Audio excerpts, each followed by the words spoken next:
Amniocentesis क्या होता है? बेसिकली एमनियोसेंटेसिस एक प्रोसेस होता है जिसमें जेनेटिक डिसऑर्डर के बारे में पता लगाया जाता है। आप समझते हैं इसको कैसे पता लगाया जाता है? बेसिकली जब 14 से 18 वीक की प्रेगनेंसी होती है किसी फीमेल की, तो उस टाइम पे फिर उनको बुलाया जाता है। बेसिकली क्या होता है कि ये जो फीटस होता है, फीटस के ऊपर एक कवरिंग होती है जिसको एमनियन बोलते हैं, और फीटस और एमनियन के बीच के कैविटी में फ्लूइड भरा हुआ रहता है जिसको एमनियोटिक फ्लूइड बोलते हैं।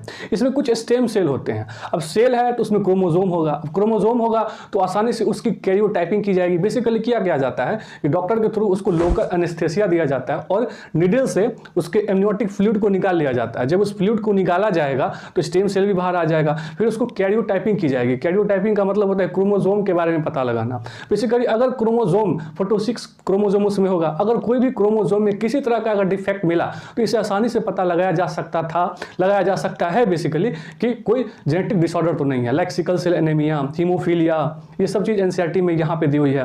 तो और भी सारे होते हैं, डाउन सिंड्रोम होता है, सिकल सेल एनीमिया, क्लिनफेल्टर सिंड्रोम होता है, टर्नर सिंड्रोम होता है। इन सब चीज़ों के बारे में पता लगाया जाता है, बेसिकली जेनेटिक डिसऑर्डर होता है।